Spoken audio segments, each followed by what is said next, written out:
I know people who have worked in an institutional capacity for dioceses and parishes and things like that, and who were expected to conform to a very narrow vision of what the church is about, right? And just suffering from like spiritual exhaustion from trying to toe those lines, and then would usually exit some way and be somewhat jaded in the process. And so I kind of wonder, like, what consolation can you, or even advice can you give as a bishop to lay people to not get discouraged by those experiences? I think the challenge is to be compassionate and understanding, but also to be assertive to the extent that you have a right as a baptized Catholic. You have a right to participate in the life of the church. All right, welcome back to my channel. Today I am joined by Bishop Louis Tylka, who is the Bishop of Peoria, Illinois, which is the formerly home, and I guess once again home, diocese of soon-to-be beatified, or now currently Venerable Fulton Sheen, Archbishop Fulton Sheen. So thank you, Bishop, for sitting down to me and talking to me about this. It's great to be with you, Brian. Thanks for the invitation.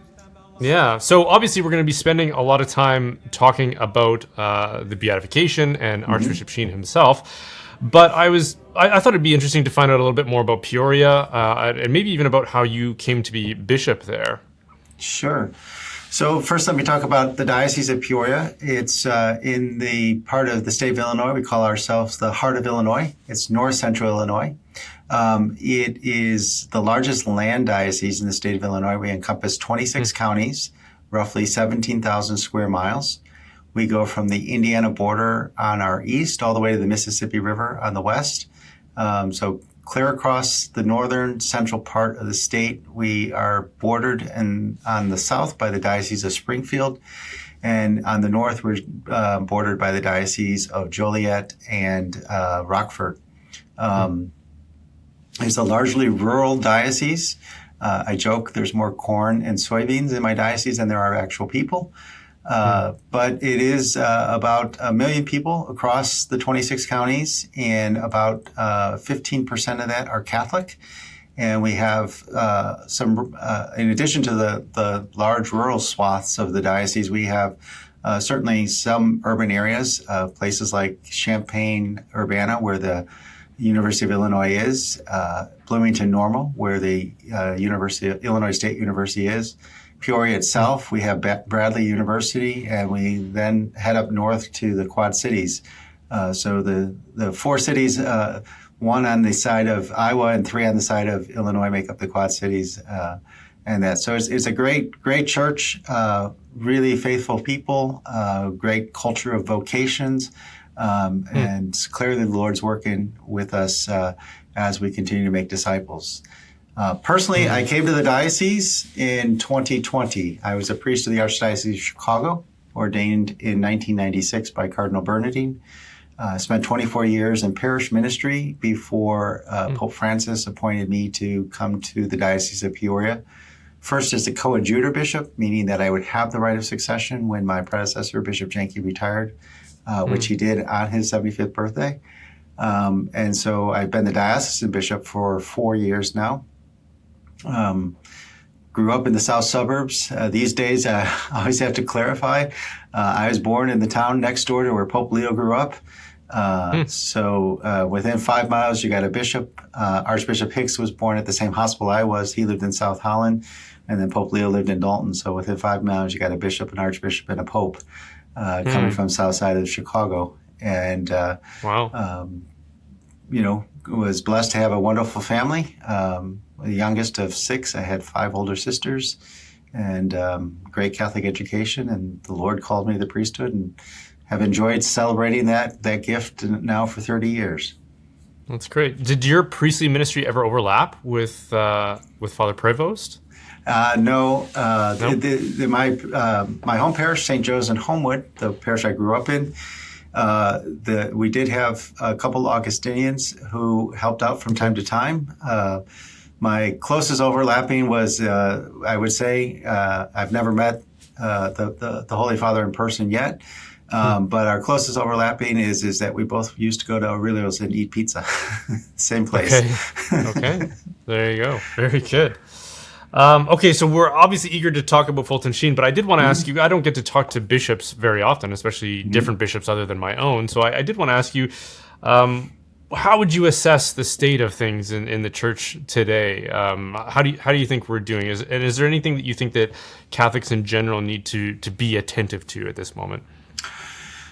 Well, I think the state of the church is certainly the Lord is with us and guiding us, and the Spirit is alive and well and working. I think we have to own our call to be missionary disciples much better than we have.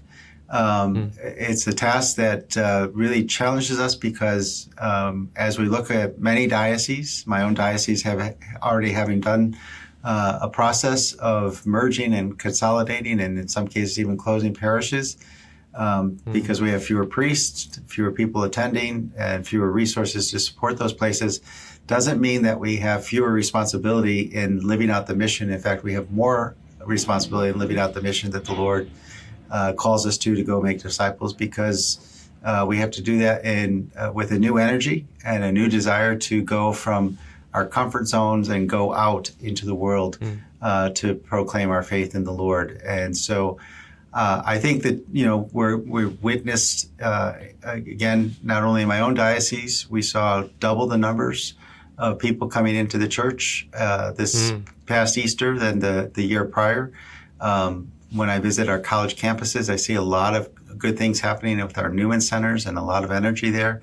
So I think the Spirit is alive and well, and the church is alive and well. It's just we're transforming ourselves to respond to the needs of our day, which are very different from they were when I was a kid 50 some years ago.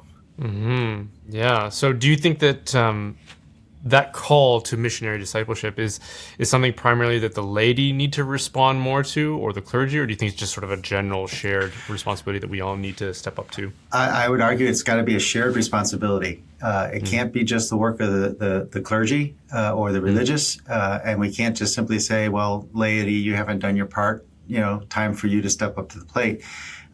It's a matter of all of us understanding this new apostolic age. It's all of us committing ourselves to giving witness to our faith and to go out as missionary disciples. And I think it's the laity often look to the clergy for guidance and leadership. And so priests have to have that own conversion in their own heart to minister differently and to engage differently. And so that's the personal side of the priest's conversion that's necessary, as well as then providing the support and leadership and encouragement for the laity to embrace their calling to share in that mission. Yeah, well said. Okay, so Archbishop Venerable Fulton Sheen, obviously his life was prolific, and so we don't have the time to go into like a full biography of him, but I was wondering if there's some greatest hits that you could tease out from his story that would be helpful for our discussion here. Yeah. Well, of course, we're very proud because he's our native son in the Diocese of Peoria. He was born in El Paso, Illinois, which is about 25 miles, 30 minutes east of downtown Peoria. So he grew up in this wonderful local church, and his family moved to Peoria so he could have a Catholic education. He would go on to study for the priesthood and be ordained a priest of the Diocese of Peoria, but was clear from a very, very early age. He was a brilliant man, had a lot of, great intellect and curiosity, and so he would go on for further studies, and those studies would eventually lead him to Catholic University, where he became a professor, and he spent 23 years teaching at Catholic University of America. But he also had those connections that led him into the media. And so first on the radio, and then the world's first televangelist. His Life is Worth Living program, which brought him into homes all across the country and throughout the world, really. His life would also lead him to lead the Mission Society, the Pontifical Mission Society, in which clearly that expanded his view. He saw the world as his parish. And so care for the poor, care for those in need, care for those in developing countries was something that just really took to his heart. And he did so much wonderful work with the Mission Society. All this while he was also an auxiliary bishop, first in New York and then made bishop of the Diocese of Rochester. So he had many different stages to life, many different interests. And after retiring from being diocesan bishop, he would spend the rest of his life doing things that he really loved, which was writing, speaking, and giving retreats, especially for clergy. Mm-hmm. Did you know much about him before you became bishop there in Peoria? Honestly, no. I mean, I knew of him. I'd seen an episode or two of Life is Worth Living, read a little bit, but it was when I was named bishop, the day that it was announced that I was to become the bishop of Peoria, a posting on Twitter of all places is what really shook me when it said that myself, this new bishop coming to Peoria, is now responsible for the cause of canonization of Venerable Archbishop Fulton Sheen. And, the light bulb went off in my head like, oh my gosh, what else do I need to know now that I'm going into this role? And literally, it was probably 15 minutes afterwards, I was named a bishop in 2020, which is the year of COVID, right? And so I was, the announcement was a video message. I couldn't come to the diocese until almost 3 weeks after the announcement because of COVID. So I was doing interviews like we're doing over the computer on Zoom and things like that. And about 15 minutes, 20 minutes after I had read that post, I was on an interview with a local station, and the question was when I was going to make Fulton Sheen a saint. And I responded that was above my pay grade. That's the church's job. But I said that as long as I'm Bishop of Peoria, I would promote his life and legacy. And so that was a wake-up call to get to know this wonderful figure in the life of the church. That began, as I describe it, my friendship with Sheen. I've read, he wrote 66 books. I'm only on book number 5. So, there's just, mountains of material that he left us. And so I just, I read a little Sheen each day. And I have been blessed because when I am, as Bishop of Peoria, no matter where I go, when I say I'm the Bishop of Peoria, it almost always comes back to a conversation about him. So I get to know him through many other people's experiences of Sheen and the importance he played in their lives. So you've obviously become something of an expert, and you're at least expected to talk about him a lot. Was there anything about him that surprised you as you started to learn more about him?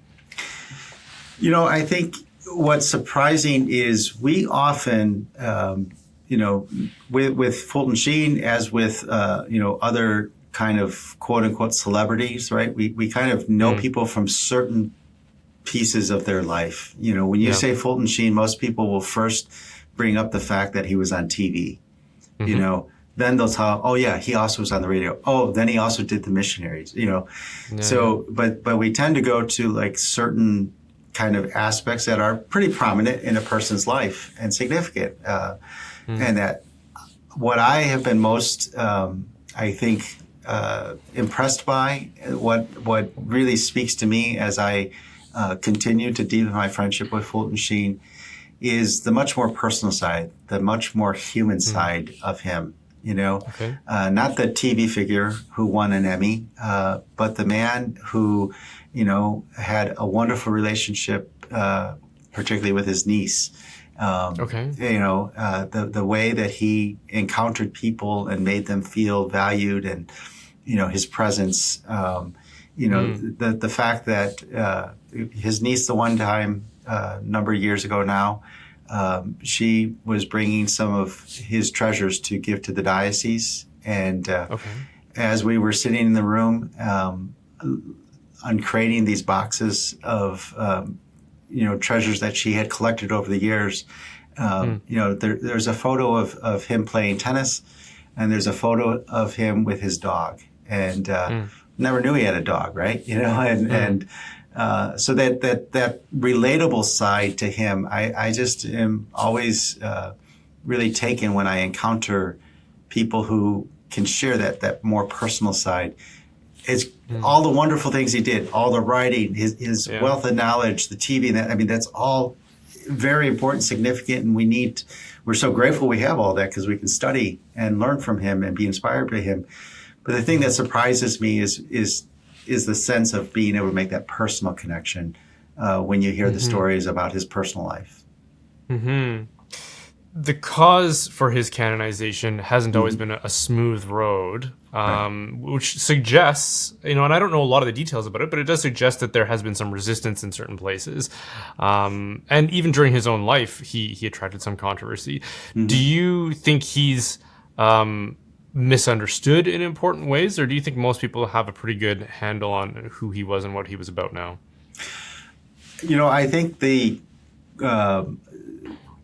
challenges that have presented themselves over the years with the cause were more external than internal to him, if I can describe it that way.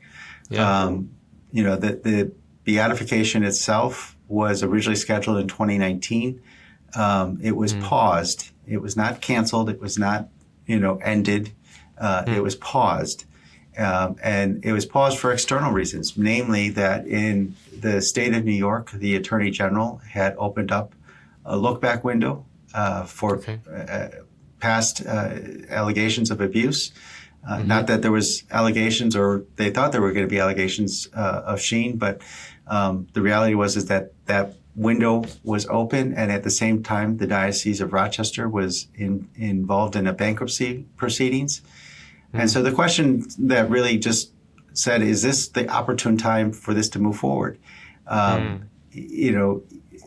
Would there be something that would come forward in those investigations or in the bankruptcy that would maybe on an outside chance implicate Sheen that he hadn't handled the situation properly as a diocesan bishop? Now, of course, we know Sheen is clean. That's Monsignor Gray's line, and Sheen is clean. Okay. He did not, mishandle cases, and there was nothing there. But the church, in prudence, I think at the time, said it wasn't opportune. The other thing, I look back at that and I say, well, this is the opportune moment, right? The church is now moving forward. We are going to beatify America's bishop. That's how he is known, America's bishop. We're going to, in the 250th anniversary of our nation, in our extended 150th anniversary celebration of the Diocese of Peoria, in a time when the Holy Father is a Chicago native and American, we're going to move the first American-born prelate to the stage of being beatified. So, I think now's the opportune moment. And so God works in different ways, in strange ways at times. And for whatever reason, 2019 wasn't the year. 2026 is. And the cause overall, back to the original question about was he misunderstood and that, I think Sheen appealed and challenged pretty much everybody, right?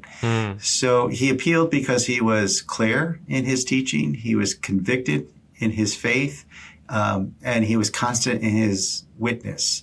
And that was appealing to people. When you encounter Sheen, you're going to encounter our faith in Jesus Christ in a very powerful way. That's also challenging because, he would take on the issues of the day. He would speak boldly.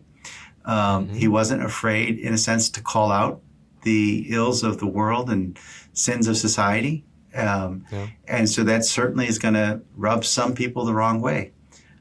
So I think if there's anything that's a misunderstanding of Sheen, especially in the world today, is when we try to place him, in a political world of saying he's right or he's left or he's conservative or he's liberal.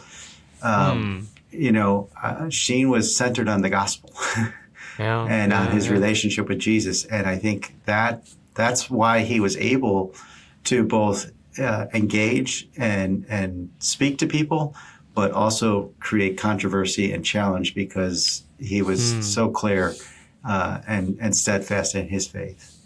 Yeah, and he has that famous quote about how there's maybe 100 people in the world who hate what the Catholic Church actually is, and 1 million people who hate what they falsely think it is. And it's maybe interesting to hear you talk about him like that, because it's almost like he has assumed a similar role where he could be misunderstood, because he sort of found that very fine balance in his own life and ministry, where there's probably people out there who do have a bad impression of him or dislike him for one reason or another, but it's probably for the same reasons that lots of people dislike the church in general. Yeah, you look at he was staunchly against communism. Yeah, he was very clear about the dangers of communism, and that, which certainly we agree with and we believe, right? Well, he also wasn't just unbridled in his acceptance of capitalism. Right. He would speak as is the church, right? Yeah, exactly. So, when you put profit over people, when you lose sight of the value of the human dignity, as capitalism does from time to time, he was just as strong to say, wait a second here, folks, we've got to really think about this and not just give a blind endorsement to those realities. Right. So, that's where, especially, when the church always has a role to speak up in society, in politics, not in a partisan way, but in a way that speaks to the values of the gospel, that speaks of Catholic social teaching, that speaks of our being faithful citizens and participating in our government in a way for the betterment and the common good of all. Yeah, that's well said. As you mentioned, there are aspects of his life that people are immediately familiar with, right? And usually that's related to his media presence, especially on TV. What a lot of people don't know was more his ascetic life and his personal spirituality. Do you think that there's anything about his witness in his own personal asceticism that would be good for us to pay attention to and to maybe even recover as a church? He was so devoted and committed to his daily holy hour. Spending an hour before the Lord in the Blessed Sacrament. That truly shaped his life.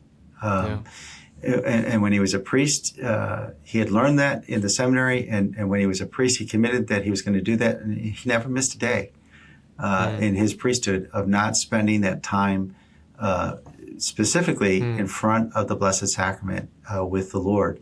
As I said, I read a little Sheen each day. One of the books I'm reading now has some reflections of his on the importance of a holy hour. And, he can give you reasons why it's important, but I find it very interesting that after he gives the reasons of why it's important, he starts by saying that, this is how the laity should make a holy hour. And then he goes on to talk about why a priest should make the holy hour and how a priest should make the holy hour. Really, as I understand him, everything, which is what he said, everything flowed from that hour before the Blessed Sacrament. When he won the Emmy, he gave credit to his authors, which he encountered in his holy hour, Matthew, Mark, Luke, and John, the Gospels, right? So much of his wisdom and intellect that came through his studies, which he was, again, a brilliant individual. It was also through bringing that to the prayer of that daily holy hour, his devotion to the Blessed Mother, praying the Rosary, and that. I mean, these are the hallmarks of his spiritual life that I think can feed us today. I know it feeds me. I try to follow that example. And important and very important, I think, in making the holy hour is being able to really listen to the Lord. That's one of the things that he spoke of, which is that we come before the Lord with our rote prayers. We come before the Lord with our intentions and our requests of the Lord. But there's really a necessary time for us after speaking to the Lord, listening to the Lord. Yeah. And so, he would encourage, and in particular, the priest, he would encourage that part of the holy hour really needs to just allow yourself to be silent and to allow the Lord to speak to your heart and to be attentive to that. And I, obviously because that was part of his life and his vocation and his spirituality, it really did shape everything, the way he went through his days. Mm-hmm. Yeah, especially that sitting in silence, that more contemplative spirituality.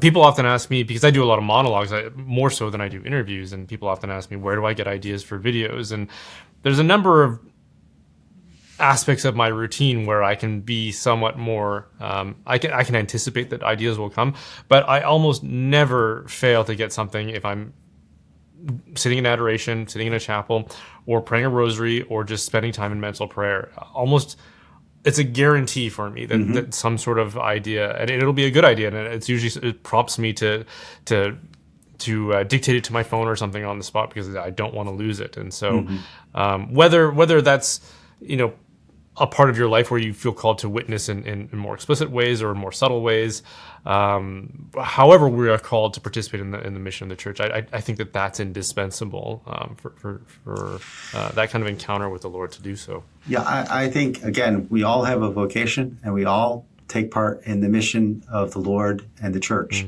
But in order for us to do that, we have to receive something so that we have something to give.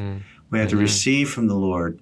And so whether it's a holy hour, whether it's a holy 15 minutes, might be a holy 5 minutes in the car, wherever we can carve out space, not just physical space, but space interiorly in our hearts, in our minds, for the Lord to speak to us, and our willingness to slow down and quiet ourselves so that indeed we hear from the Lord. That's what we receive so that we can go out and give. And it's vital. I mean, a car doesn't run, unless it's filled up with gas, or its battery is charged these days with electric cars. Right. Unless it's given the energy to go, a car is not going to move. And it's the same with us in our spiritual life. And unless we're given the energy of grace, unless we're given the power of the Holy Spirit, unless we're fed in our friendship with Jesus, we don't have the fuel to go out into the world and be missionary disciples. Right. Yeah. Why do you think that he wasn't elevated higher in the church, like to say be appointed a cardinal, or I know he was an archbishop of a titular diocese, but why not like an actual diocese, or like I said, being appointed a cardinal or something like that? Obviously, can't go back in time to know or witness everything, but from the stories, he was very content in his service as an auxiliary bishop. He was a very humble man. So he was not looking, as they say, to climb the ladder. He just wanted to do what the Lord had asked him to do, which I think part of it was knowing himself so well and where his gifts and talents lied.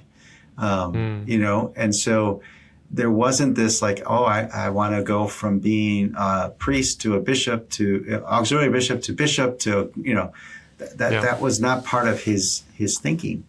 I think, there's the stories of the challenges he faced in his relationship with the Cardinal Archbishop of New York. And, some say that's why he was sent to Rochester and that, but he was not looking for the accolades. He received them graciously, as he deserved them. But again, he would always point to what he did was because he was inspired by the Lord to do it. And, whether he ever would become a cardinal or anything like that just was not from his point of view, as I understand it, would not be part of his way of thinking. He simply wanted to do the work that God had entrusted to him. And knowing his success in being able to communicate, to give the witness of faith, to teach, like I said, when he finally retired, and that's when he got the title of Archbishop, he said his life was retreaded, right? Like you retread a tire. He didn't retire. He was retreaded, and he went back to what certainly fed him spiritually, but also where he felt he could have such a huge impact, which was being able to give parish talks, give retreats to priests, continue to write, his reflective spiritual works and stuff. So it doesn't strike me that he would have ever been sitting around going, well, what's my next move so I can, somehow be elevated even more in the church. Yeah.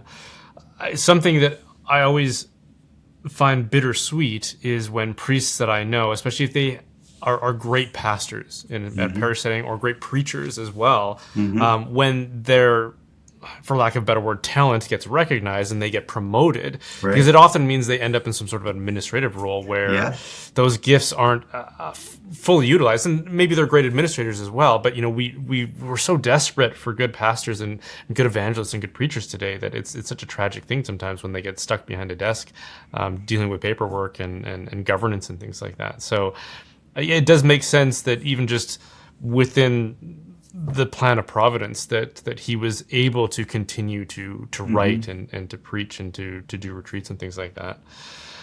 One of the things that I always find really surprising about him is when you listen to him preach or even read his writings, he'll often relay anecdotes and stories from his own experience of these chance encounters with various people, right?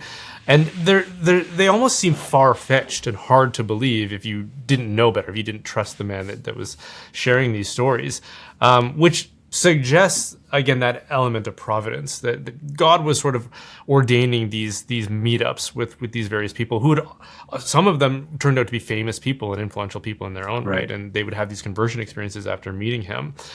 Do you think that is something that we can all take away from, in the sense that, and this is something that I did this quite a bit when I was a new convert. I was in my early 20s and I was eager to share this new faith that I had adopted, but I was also cautious about it because, I was a new convert.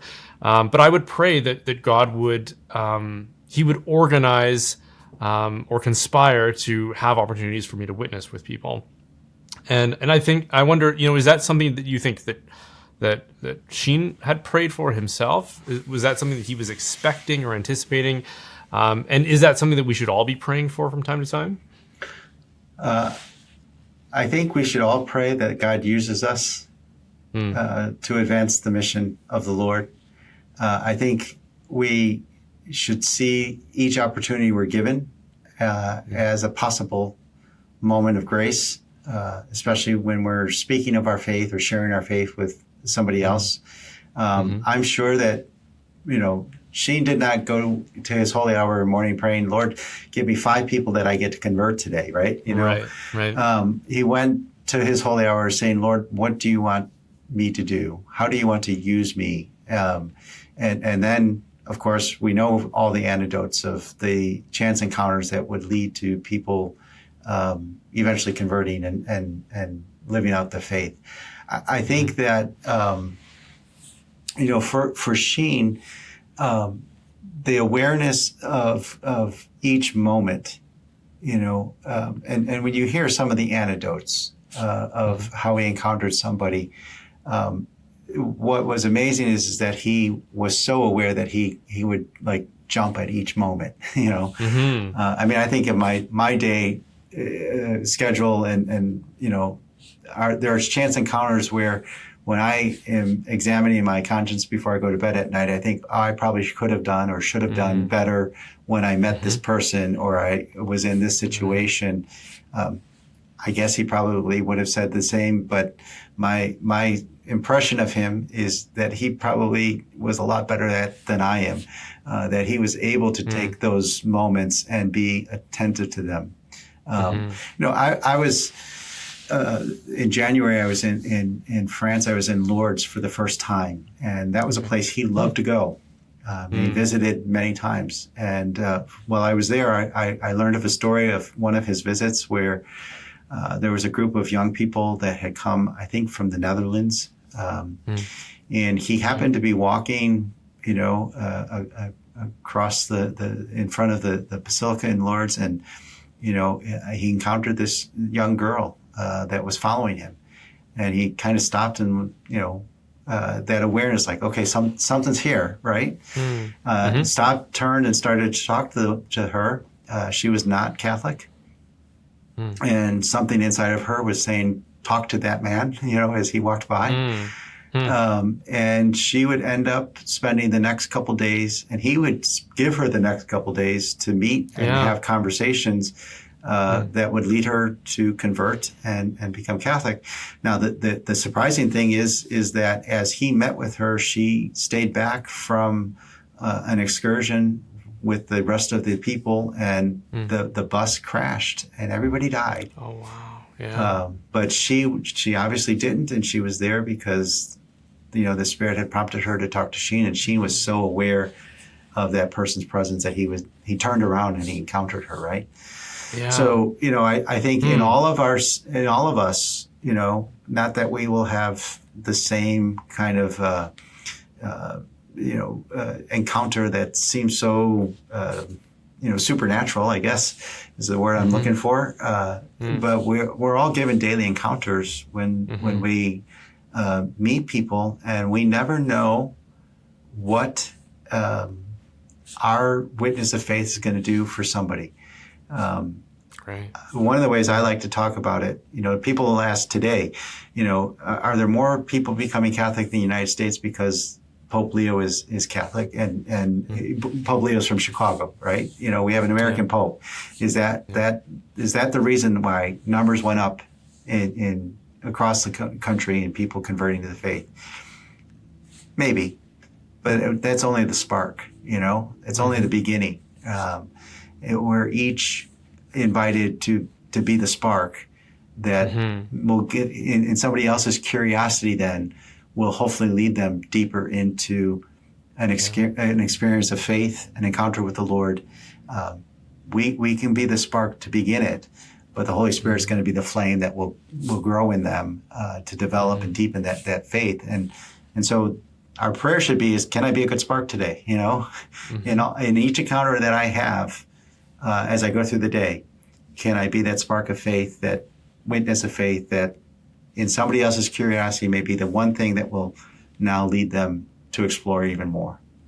Yeah, and it isn't just the United States. It's happening in Canada. It's happening in France. It's probably happening in places like Germany and Great Britain and Spain as well. So this is something we underappreciate, is that as much as we might lament maybe what's going on institutionally, or as much as we might think that there's some sort of institutional solution here, when the Holy Spirit conspires to do something, it's going to happen, right? And so a lot of the time we just need to be open to that possibility. Yeah. So I wanted to talk to you about media as well, because obviously that's what he's best known for, and the contemporary landscape of Catholic media. Do you think it's a credit to his legacy, just that landscape as it is, and do you think that the mantle has been successfully passed on, considering he was sort of the trailblazer in that regard, or do you think he would hesitate to admit that? Well, I think he would hesitate to admit it because of his humility. But I think that I think he's a great figure for us today to take up the baton of using media for the advancement of the gospel. I think he'd be very cautious of how media is used today. I think he would be using it, right? If he was alive today, I think we would probably find him with a TikTok video or posting, and he would use the media to again teach with clarity and conviction and charity. So he would utilize, but he would also always want to draw us beyond the screen or the text, right?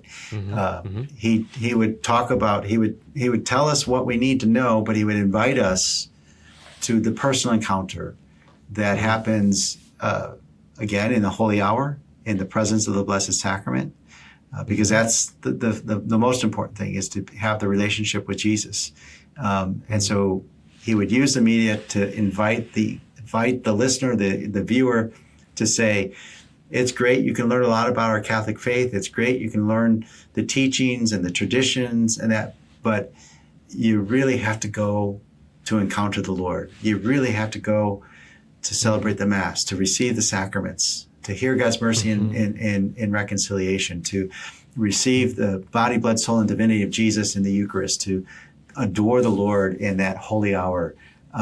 He would invite us into the personal encounters that don't happen over a screen or over a text or over a post. So I think that's part of the mastery of what he did, using the latest, greatest technology of his day, radio, TV. It was to convey a message, but that message was to invite us further into a relationship with the Lord. And if you're going to have a relationship with the Lord, it's going to lead you to a relationship with the church, and that should impact how you have relationships with your brothers and sisters in the world. What cautions do you think he would observe or even suggest as advice for people who are doing it on platforms like YouTube or TikTok? I think he would caution against, using media in negative ways. Okay. I think he would challenge folks using the media as apologists to speak the truth, to make sure that when we are engaging each other, we're doing so with charity in our hearts, with a desire for leading people to Christ. So setting aside agendas, setting aside perhaps, if our goal is to get the most likes of a post, or, we're kind of off there.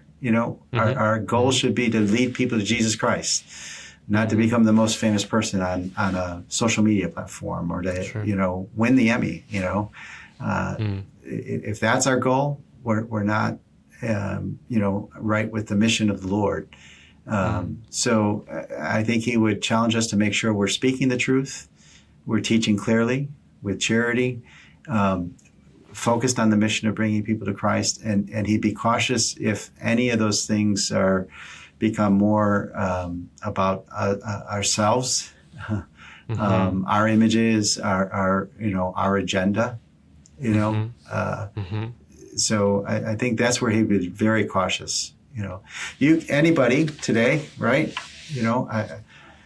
I became a bishop, and all of a sudden it's like, oh, bishop, you should have a Facebook page, and you should have a Twitter account, and you should have all the social media platforms. You should be out there and stuff like that. I mean, I don't know how do I have time to do all of that, but I'm willing to do it if it advances the mission of the Lord. But if it gets focused on me, then I don't want to be any. That's not what I want to do. So I think that's the challenge. Anybody can put their name out and say, "Hey, I'm Catholic, and I'm going to teach you the Catholic faith." Well, you can teach your experience of the Catholic faith, but are you actually teaching what the Church teaches? Are you upholding the values that the Church holds? So I think that's a caution that he would have, is to make sure that our sources are the right sources. I'm sure you've experienced this in your own ministry, but in my experience, especially when publishing online, if I say anything that is more philosophical rather than theological, especially if it's critical of anything, if I were to criticize something that's more of a sacred cow of the left, let's say, then I'll often be met with people who say, "Well, how can you support Trump then?" And I'm like, I'm not even American. I'm Canadian. What are you talking about? I didn't say anything about Trump. Or if the reverse is true, then they'll say something like, "Well, what, you want the Democrats instead?" And there's this constant pressure to either conform to one or the other. Like, you can't criticize something over here without fully endorsing everything over here, right? And so it's indicative of this fact that we live in an incredibly polarized situation right now, right? And I wonder how you think he would perform as, say, a media personality, but also just as a churchman and as an evangelist in that climate. Do you think that he would be able to navigate that well and resist that pressure to conform to left or right or these sort of false dichotomies? Or do you think part of his success was a result of the fact that things were less polarized maybe in his day, at least within the American context? Obviously, we had the Cold War and things like that going on. But yeah. I think that, he was able to navigate that at his time, again, because he was preaching the gospel. He was teaching the teachings of the church. And he was, he was also as brilliant and knowledgeable and quick-witted that if somebody was going to try to pull him into the polarization that we experience today, he would be able to masterfully kind of, navigate beyond that, far better than I know I am. And I think far better than many people today. I hate the boxes. I hate the boxes of left, right, conservative, liberal, progressive, traditional. I mean, we're all in all. There's no one political ideology that fully embraces the gospel, especially when that you're coming through the lens of a political ideology, right?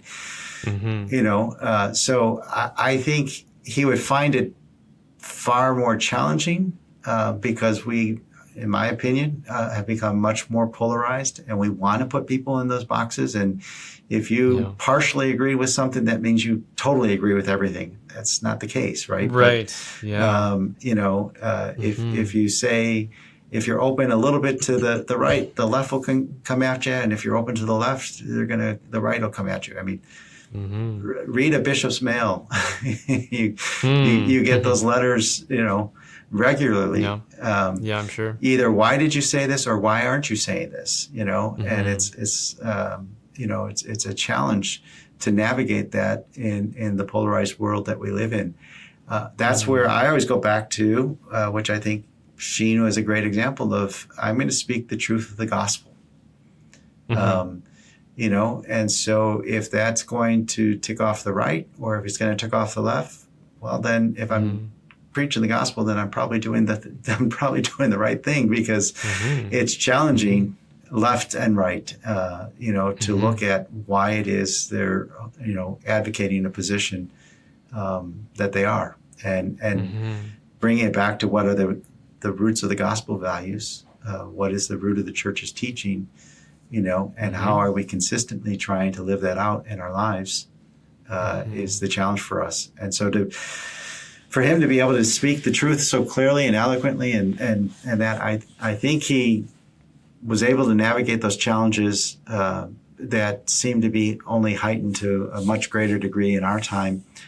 In our time, if he was alive speaking today, which I think he is, I mean, how many people are reading his books? How many people are watching his videos? And if you can watch an episode of Life is Worth Living, and you're going to hear him scream about communism. Right. And you could watch another episode of Life is Worth Living, and you're going to hear him advocating for the poor and, the care for our brothers and sisters, So that his voice is not silenced. If anything, it's still out there, hopefully being amplified by the Beatification. Yeah. And hopefully, just as challenging to us today as it was to his listeners and viewers back in the 1940s and 50s. Mm-hmm. Yeah, he had a kind of a disarming charm about him, I would say, and that carries through in the way that he relates those anecdotes and those stories, right? Those personal encounters. But he was also, yeah. Go ahead. I was just going to say, I think that one of the ways that he was able to be so effective was because he was disarming. He would start. He would start with humor. He would start with the personal anecdote. He would basically lay the groundwork to say, I can relate to you, you can relate to me, and so let's get on a common plane so that we can then engage in a conversation, right? I can then teach you from the vast wealth of the knowledge of our faith and the life of our church, the teaching of our church. But he would engage you on a level that you could relate to him. And then he would go, he didn't come out, he didn't come out and start Life is Worth Living saying, today I'm going to rage against communism. That's not how he started the show, right? He came out, greeted people, he signed JMJ on the passport, peace, He was, creating the space for, the deeper question or the deeper, and he was willing to take on the deeper questions, right? He's talking about the issues of his day, and he was willing to engage that. And because he disarms you, he was then able to engage you with the deeper question, the bigger question, or the challenge that needed to be presented. Mm-hmm. That relatability is somewhat ironic too at the same time because, well, for multiple reasons. The simplest being just as a bishop or even just as a Catholic priest, right? That is a vocation that is quite far removed from the common experience. But even more so as a bishop and as a presenter on TV, he was outfitted with every accessory of the Episcopal wardrobe, right? And so you would think that would go against best practices. Like if you had a marketing PR team around you, which many bishops often do, they would probably say that's not relatable, right? And yet he didn't back away from that at all. He fully witnessed every aspect of Catholicism that he could confidently and firmly, but also charitably. And I feel like maybe this is a Canadian thing. I don't know if it's as true within America, but I feel like with a lot of our bishops and a lot of our priests, there's a reluctance there. There's sort of a hesitancy to be that bold in the witness of their faith and in their preaching. Like a lot of the homilies even, which should be the safest place to boldly proclaim the faith, often come across as sort of like kind of vague therapeutic encouragement, right? Rather than the real meat that we would want to get from those texts, like the catechetical content, And so do you think that, that pendulum needs to swing back a little bit? Or is there sort of like a unique balance that he was able to strike where there's that boldness, but there's also that disarming kind of paternal gentleness at the same time? Yeah, I think that the reality is that obviously, some would say he was quite flamboyant when he would come out on TV and he's got the ferriola on and, dressed, as a bishop. Now, I mean, in one sense, look back at the time, the era that he was presenting this in, and at that time, it would not have been uncommon to see a bishop walking around in a cassock with it. I mean, that was kind of commonplace type of thing.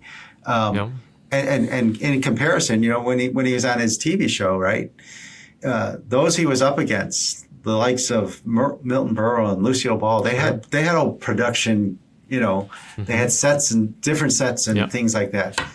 What did he walk on? He had a blackboard. He had a blackboard, right? He had a blackboard, and he was dressed as a bishop, right? And you know, that's all he needed, right? I think the other reality is that, you know, there was a time, and I think in light of the Second Vatican Council and the church in the modern world and wanting to be more engaged and relatable, there was a time I probably at towards the end of the bishops or the priests that, you know, it was very common for us to think, you know, I don't have to wear a collar for people to know I'm a priest. Well, you shouldn't, because if you're a priest, you should, in everything you say and do, should be reflecting that you are a priest. But it's easier for people to identify with you if you are wearing a collar, you know. You know, and we do want to be relatable, you know. We do want people to not simply say, well, there's the priest, or more importantly, there's the bishop, let's put him on the pedestal. Because that creates distance, that creates a disconnect. You know, I can only speak personally for myself. You know, some of the reality of living as a bishop is very uncomfortable to me. You know, you know, I understand, you know, that when I go to a parish, they want to roll out the red carpet. The bishop's here, whether it's for confirmation or anniversary. You know, they want to. I said, you know, you never have a bad meal as a bishop. Every church, you know, wants to feed you the best food. All the church ladies want to make their specialty, and they want you to eat it all, right? You know, and that's not for me as a man. That's for my office that I occupy, that the Lord has entrusted me, the church has asked me to take on.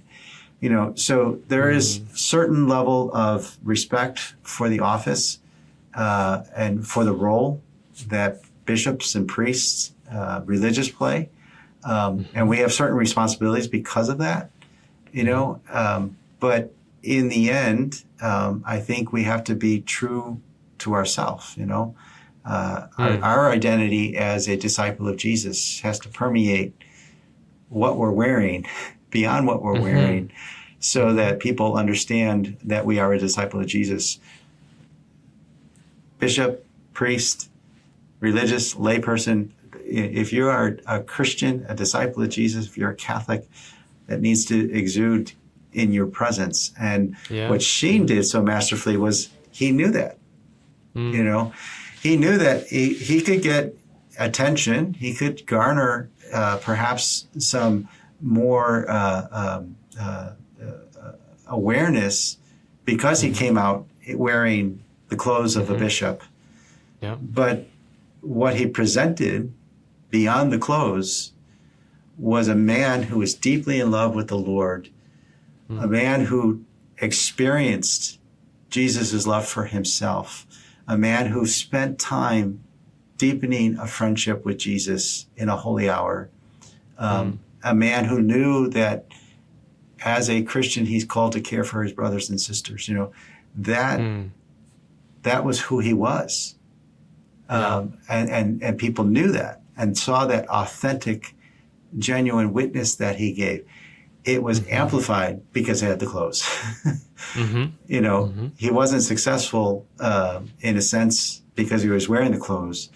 The clothes just made it easier, gave him a bigger megaphone to proclaim and show who he was as a disciple of Jesus. Yeah, I think that's one of the great ironies within Catholic culture, and especially the liturgical aspects of culture and the priestly aspects of our culture, is that, and you see this, I think, within the clergy, this kind of reluctance to wear fine vestments, or even just to wear their collars, right, when they're out in public. But the irony is that it reminds me of the refrain of John the Baptist, St. John the Baptist, when he says that I must decrease and he must increase, right? The more those elements are there, the more those signs exist, the more we just see Jesus rather than the man in the office, right? And I think that's that should be the point, right? Rather than, oh, it's call me Lou as opposed to Bishop Lou or something like that, right? That sort of tendency that we see within the clergy, it seems relatable, and it seems like it will help enhance the connection, but really, in my experience, it just creates a connection between the man, who increases as a result, right? Rather than the office, rather than that sort of transmission and that opportunity to encounter the Lord instead. And yeah, it just strikes me as a really profound irony within our faith and our culture. Again, we want to be relatable. We want to be able to create connections. And I think that human level of the need for genuine friendship, the need for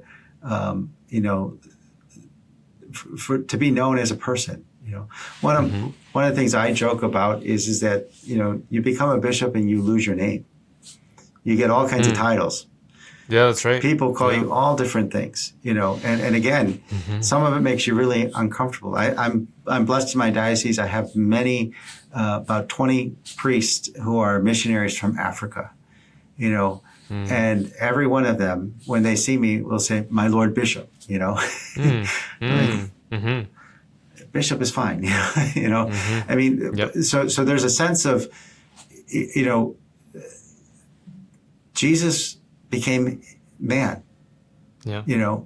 Our faith is incarnational, and we are incarnational people. We want to be known for who we are, and it's a balance. It's a which sometimes we get right and sometimes we get wrong, but it's a balance from losing ourselves completely, and we are to decrease so that Christ can increase in us, but Christ wants to increase in us in an incarnational way. He wants to be seen through us and through who we are. So, it's a very imperfect art or science for us to be able to, to engage and encounter people where we never lose sight of their humanity, but also always see Christ's divinity shining through that person, right? And sometimes when we try to be more relational, it creates opportunities, and sometimes it doesn't. Sure. Everybody knows in my diocese, I'm a Blackhawks fan. It's on my license plate. So. The fact that I very relatable to a Canadian like me. Exactly. That's what I'm telling you. But my point is that because I share my excitement and my enjoyment of going to Blackhawks games, watching the Blackhawks, loving when they win. That makes me relatable in ways, and to some that maybe wouldn't relate to me if they didn't know I was a Blackhawks fan, right? I can start a conversation now with somebody else who loves hockey, or they can start a conversation with me that we can then, now we've been open to an encounter, and hopefully, opportunities exist in that encounter to move beyond beyond the ice and the game into something much more important, which is a relationship with Jesus, So I think that's where priests struggle with. How do we make sure there's a balance here of being relatable, being approachable, not losing our own humanity, but at the same time, we've assumed a calling and responded to that calling in a way that we're called to serve in a way that people know we are a priest. Yeah, I'm reminded of a couple things. One is from Pope Benedict, from that series Light of the World, where he did those book-length interviews with, is it Peter Seawald, I think his name was?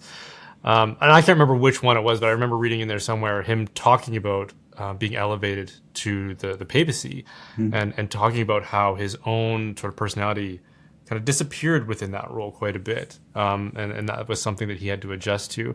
But also, just the teaching of St. Thomas Aquinas, where he says that that grace doesn't abolish nature. When God when we get what C.S. Lewis called that good infection of grace, when we're transformed and deified by God in his presence, we don't completely disappear. We're not abolished in the process, but it rather perfects us and elevates us. So maybe there's that balance within the clergy as well. And Right. that, assuming that role doesn't mean, the person is abolished, but that it, like you say, it becomes incarnational and sort of perfected by that grace. I want to move on to talk about just a little bit about, the crisis in the church. And that can be defined in various ways, depending on, we're talking about, the past couple of decades within the American church especially, but it wasn't confined merely to the American church. Also, crisis of vocations and crisis of faith, and which now maybe we're seeing, a shift in. But if Fulton Sheen were alive today, what do you think he would focus his attention on? What do you think he would be concerned with or be alarmed by, or would he be? Well, he would say that, he did say that, the renewal of the church and that is not going to come from the clergy. It's going to come from the laity. It's going to come from the witness of faith, right? So I think he would challenge us, as we were talking earlier, to own up and live up to our calling to be a disciple of Jesus. The church has,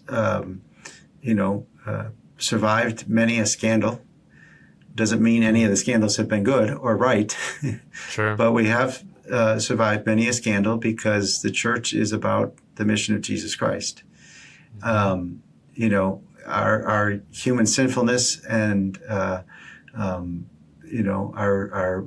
errors can cause scandal, has and will. But our faith should be in Jesus. Our faith should help us to weather the storms of the scandal, so that we can continue to be true to the calling that we have as disciples of the Lord. So I think Fulton Sheen would be challenging us today to continue to the clergy, the bishops, he would be calling us to live a holy life. He would be calling us to be faithful to the promises that we have made to serve the church. He would challenge us to make ourselves available and present to the people that we are blessed to serve.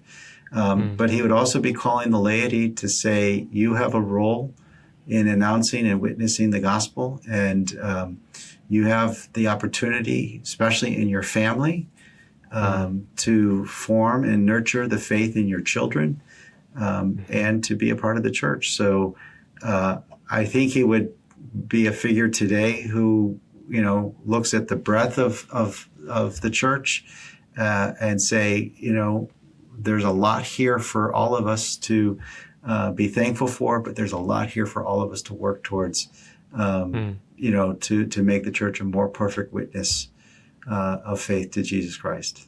I want to, in a sense, how do I say this?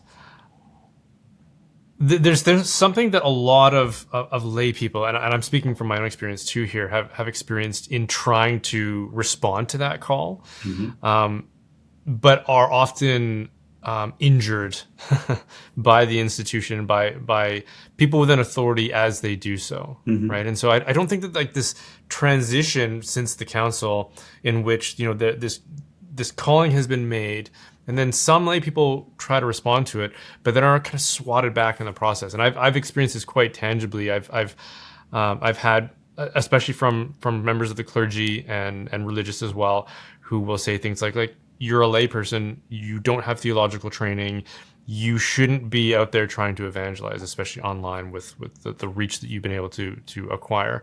I know people who have worked in an institutional capacity for dioceses and parishes and things like that, and who were expected to conform to a very narrow vision of what the church is about, right? Maybe suffering from those left-right dichotomies or whatever it might be, right. and just suffering from spiritual exhaustion from trying to toe those lines, and then would usually exit some way and be somewhat jaded in the process. And so I kind of wonder, like, what consolation can you, or even advice can you give as a bishop to lay people to not get discouraged by those experiences? I think my encouragement starts with saying, make sure that you continue to deepen your friendship and relationship with Jesus. Ground yourself in the life of the church, in the life of prayer, in the sacraments. And that can be challenging. There's no doubt. I served for 24 years as a parish priest before becoming a bishop. I didn't work downtown. I didn't work in the chancery. I didn't teach in the seminary. I was a parish priest. And I know as a parish priest that, the challenges that a priest in a parish faces are very significant. And so he doesn't always get it right. And especially when,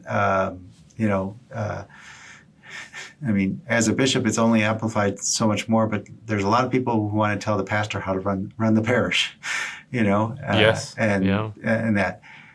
So I think the challenge is to be compassionate and understanding, but also to be assertive to the extent that, you have a right as a baptized, Catholic, you have a right to participate in the life of the church. And, it's okay to challenge a pastor if it's done with charity and understanding, and if it's, if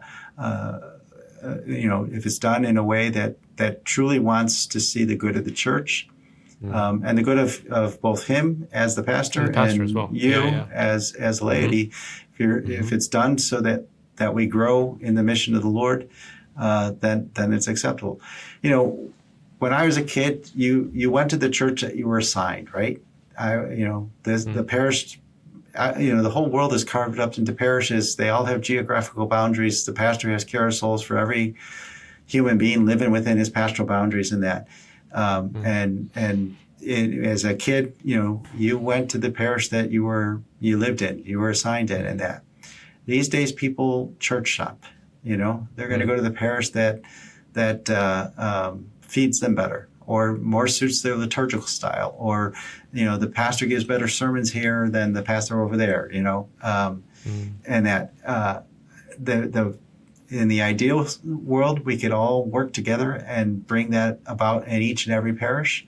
But we live in a fallen world, and so the challenge is making sure that we are fed and that we are in a sense, what I'm saying is if you feel really closed off in one parish experience, whether it be the parish, whether it be the pastor, whatever the circumstance may be, don't walk away from the faith. Walk to another church. Go to another parish. The church is a big tent, and the church should be open and welcoming and loving of all. So there's a parish out there, that will nurture you and feed you and use your gifts and talents. And so don't get discouraged if one ends up not being the closest one that would be most convenient, but really find the one that you can truly share your gifts, and your gifts are encouraged and appreciated. I don't want to dwell on that too much, but I mean, that's an interesting response to me, and I agree with it, by the way. But I have, and our family does do that. We don't go to the nearest parish to us, but I have also received quite a bit of, well, not quite a bit, but I've received some negative feedback from people saying that's wrong for you to do as a Catholic. So I appreciate your candor and expressing that. Well, again, I think it's important that we try, right? So when you move into an area, I mean, that's the institution, the structure is there to serve us, not enslave us. And so we should make every effort we can, when we move into an area, find the closest church that is technically our parish, and we should go there, and we should try to do everything we can to build up the body of Christ in that parish. Yet I guess I'm pragmatic and I'm a realist.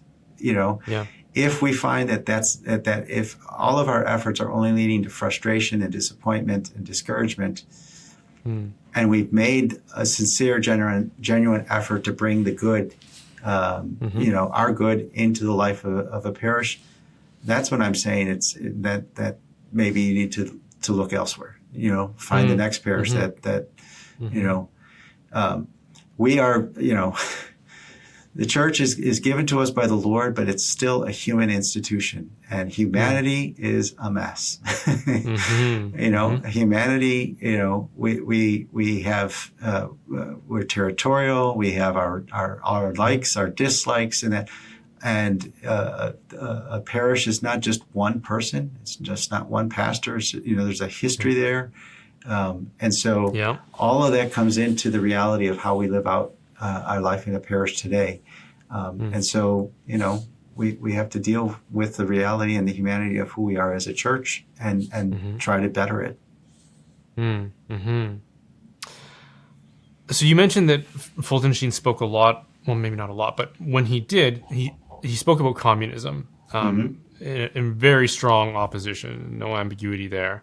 If he was alive today, is there, and it's not like communism has gone away, but is there a particular ideology that stands out, do you think, that he would focus his attention on now and think should be a high priority to correct? Well, I think he would still speak out against communism. I think he would speak out against authoritarianism. I think he would speak out he would speak out against capitalism to the extent that when we put profit over people, we have gone off the rails. So I don't know if there's one ideology. It's safe to say communism would still be something he would be very strongly speaking out. But in the wide variety of political systems and that ideologies today. I just think he would be critiquing pretty much every single one of them. The errors within all of them. Exactly. Yeah, okay. I was wondering if you could tell us a bit more about the beatification process. So you haven't been involved in it the entire way. Do you know you must know a lot about what happened prior to your coming in there as bishop. Can you kind of give us a bit of that succession of events? So the cause was opened by the Diocese of Peoria by my predecessor, Bishop Janke, back in, I think it was 2002 officially, when the cause was initiated, which all causes for saints come from the local church. They decided to move forward with the cause. It's presented to the bishops of the conference. So the U.S. bishops approved after the very first initial investigation. They approved the cause to continue. And so over the years, they put together the study of Sheen's life, his writings. Again, there's just volumes of material to go through on Sheen. All of that eventually led to submitting the cause to Rome, and Pope Benedict is the one who declared him venerable. And at that point, you're certainly continuing to look at his life, but you're also praying through his intercession for a miracle. And the miracle attributed to Fulton Sheen was a young boy who was born without a heartbeat. And after 61 minutes, and through the intercession of Sheen, when the doctors were ready to say that the child didn't make it, the heartbeat started, and he's a young, normal man now, teenager. So for a whole hour, 61 minutes. Heartbeat. 61 minutes, there was no pulse. And where was that? That was in actually the child was born at home, which was planned. It was they were planning to have the home birth, but very quickly, because of the circumstances and that the baby was transferred to the hospital here in Peoria. So It Okay. was So it's in your home diocese. in the diocese, and again, the home was only about maybe 20 minutes, 15 minutes from downtown Peoria and the hospital. Okay. Wow, that's amazing. So Pope Francis recognized the miracle and signed off on the initial beatification. Now, with Pope Leo, we actually get to do the beatification. That will take place September 24th in St. Louis at the Dome of the America Center. We want to maximize people's participation. So Yeah. hopefully Right in the middle of the country. right in the middle, 75,000 people at the Dome, hopefully, to celebrate the Beatification Mass. Then we will look for and pray for one additional miracle for his canonization. The good news is we get reports regularly of favors granted through his intercession, and we have, we believe, potentially 5 cases that we could submit for investigation for a miracle. So maybe canonization won't be that far down the road. Thanks be to God. But beatification itself, obviously, that's a great moment, and we're going to surround that with events here in Peoria to celebrate his life and his legacy. So we're going to follow his example. We're going to have a novena of holy hours leading up to the beatification. Each night with someone giving a reflection on an aspect of Sheen's life or any area of interest from his life and his ministry. Then we'll celebrate Masses of Thanksgiving here in the diocese on the Friday and Saturday afterwards. And we'll also host an inaugural dinner of the Sheen Awards. So we're going to create an award. He famously received an Emmy. We're going to give out a Sheen. And we want to recognize individuals, groups that are in some way carrying on his legacy, whether it be in media or in academia or work with the missions ministry in the church. So lots going around with the beatification. Was there a strong push from the lay faithful as part of that canonization process? Like, was there what they call, I guess, a cult? Cult, yes, Yeah. There's certainly a significant cult here in the diocese. It's also a cult that is in, from my experience, worldwide. So the cult in the diocese, obviously, since they began the beatification or the canonization process, opening the cause. There's been a strong devotion to Sheen that I think led Bishop Janke to ultimately institute or initiate the cause, and that just continues to grow.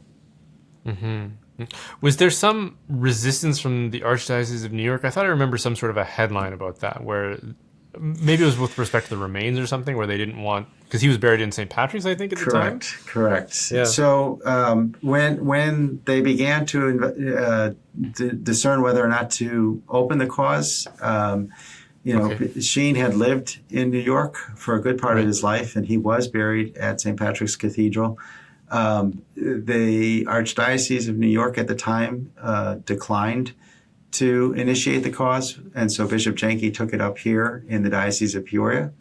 Of course, we're the native diocese where he was born, and that. And then there was a difficult period where the question was whether or not his remains should stay in New York or should come to Peoria.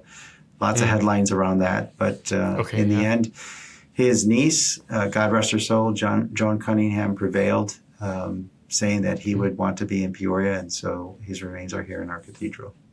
So was there actual evidence that he did want to be laid to rest in Peoria? Well, actually, the evidence was that he actually did not even want to be buried in St. Patrick's Cathedral. He had selected a cemetery in New York. And so I don't know the ins and outs of the legal battle, but ultimately his niece, Joan, was the closest relative, and it was her voice that prevailed in convincing that the body should be moved here.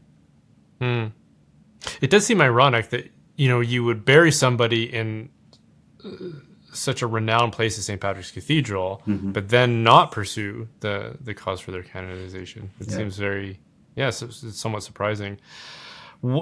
I'm sure you've already felt the effects of this, but what do you think the implications are for your diocese? Is there already is there a lot of tourism to your diocese for people who have a devotion to him, and do you expect that to increase and not to mention even just the spiritual implications? Are you guys anticipating all of that? We are trying to. We currently have we have several thousand folks every year coming to the diocese just to visit the tomb.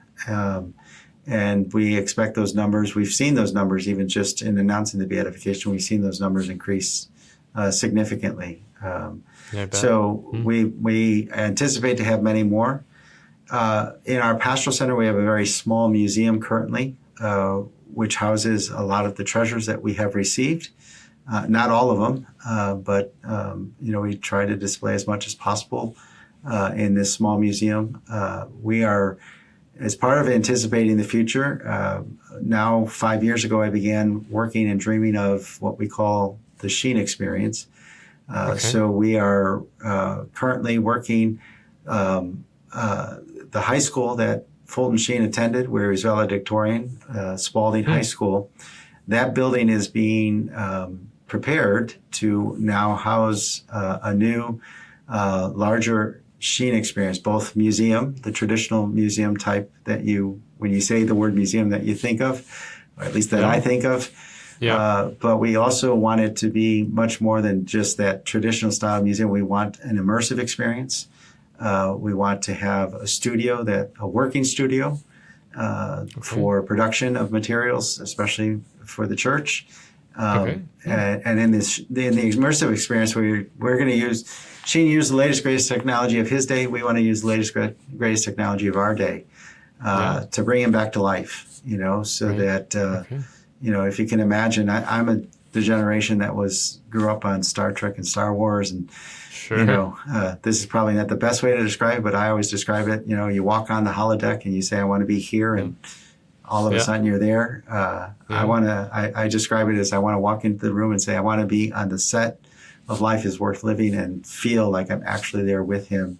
But not virtually, like you're actually going to create that set. Well, we're going to try to recreate the set, but virtually with the technology, bring him back to life, so that you would actually feel as if you went to a studio in Hollywood today to see a live taping of a show. We want you to feel a similar experience.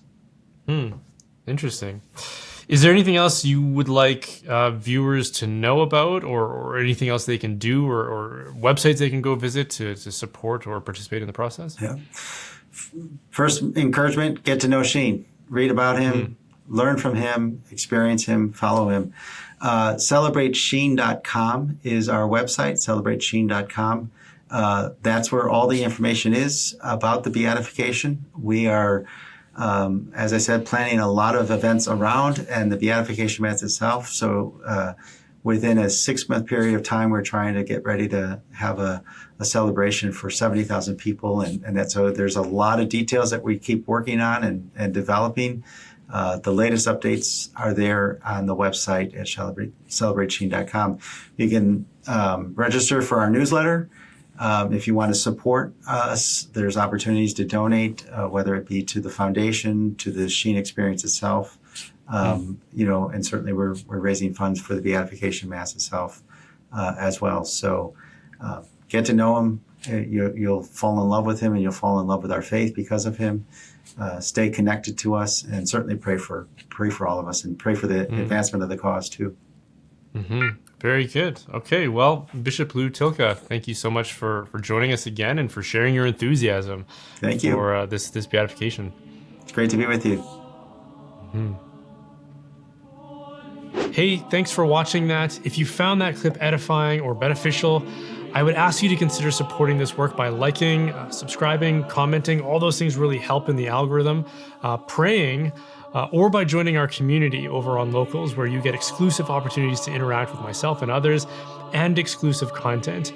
We're also running a monthly hangout studying philosophy and theology together. So if that interests you, head over to brianholdsworth.ca/help or click the QR code on the screen.